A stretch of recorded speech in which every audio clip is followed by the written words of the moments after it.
Which bucket do I put it into? When it's Elon Musk, you put it into like 3 or 4 buckets: short, medium, long, and fantastical, right? Right. And Yeah. that's just his gift. He is able to pursue multiple of those visions at the same time, like Steve Jobs.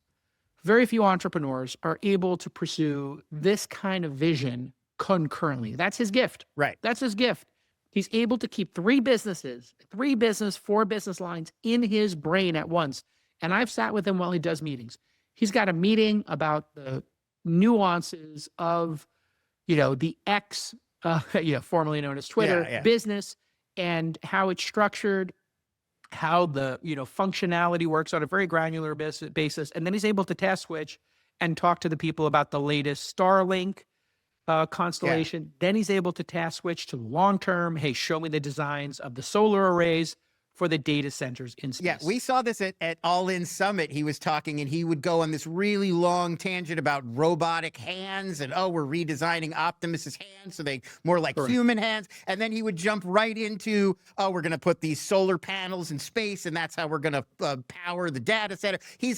You're right. He could just jump between like 18 different fantastical ideas and like lock in And on each one. when you're all in on your business, no pun intended, whatever you like, you are able to do those simultaneously. Most entrepreneurs can't keep multiple things in their brain like that. That's why I advise them. And I'll have many founders say, hey, Elon runs 2 businesses. Why can't I? And I'm like, because you're not Elon. Yeah. No one's making movies about you being Tony Stark, like Exactly. I mean, listen, it is what it is. Keep it in check, some people have a certain capability. Steve Jobs had it as well. He ran Pixar and he ran Apple at the same time. Jack ran X and Twitter Dorsey. at the same time as running Square. Some people might argue he didn't do a great job running both. He should have just been focused on one. Yeah, it's all fair criticism from the peanut gallery. Well, speaking of that, yes. Sorry, go ahead. I didn't mean to cut you. No, I just that's what I'll say. A lot of the hand wringing is about in terms of valuation.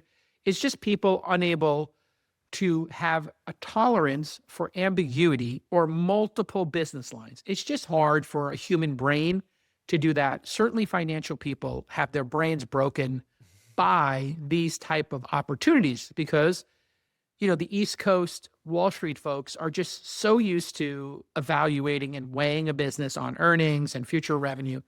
West Coast, East Coast, West Coast rap, East Coast, West Coast financial. Right. On the West Coast, we're just like, yeah, obviously, like that's the future. Let's see if he can do it. Yeah. And then you're looking for 100x. And then the people on Wall Street are looking for 10%, 15% year over year growth. So that's the nature of the hand wringing right now and the valuation. There's a lot of determinants here. Short-term trading, long-term trading, the IPO pop. I wouldn't worry about all that stuff. If you want to be in the stock, there'll be many opportunities to get into it, just like there were many to get into Tesla or Apple. Take the Tesla chart for however many years it's been public, take the Apple chart, take the Amazon chart, take the Google chart, and you will see all the different opportunities up and down. The markets do all kinds of crazy things because of wars, recessions, great financial crisis. There's many times to get into a great stock. Yeah. Generally, if you want to own one of these stocks, I don't like to give too much financial advice, but my best financial advice for my brother is if you love that company, you love the management, you love the vision, you can dollar cost average into it over many years. When it's down and everybody's selling and they don't believe in it, probably a good time to add.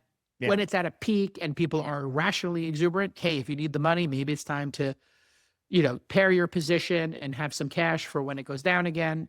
But overall, time in market is greater than timing the market. We love your feedback here at Twist, and I just made some up. Wow, Jason, you look so healthy and vibrant. You're glowing. You and David Beckham are the embodiment of my fitness goals. Thank you. Thank you, viewer, I just made up, but I can't take all the credit. I owe it to IM8's Daily Ultimate Essentials. It tastes great. I love to drink it. And, I start my day with it. And then after I do a little rucking, I have another one. It packs 16 different supplements, all the benefits I need into one delicious drink that you'll actually look forward to enjoying because it's delicious. 92 nutrient-rich ingredients, including essential vitamins and minerals, adaptogens, and pre and pro and postbiotics. So start feeling like your best self every day with IM8. Go to im8health.com treehouse.com/twist and use the code TWIST to get a free welcome kit, 5 free travel sachets, and 10% off your order. These statements have not been evaluated by the FDA. This product is not intended to diagnose, treat, cure, or prevent any disease.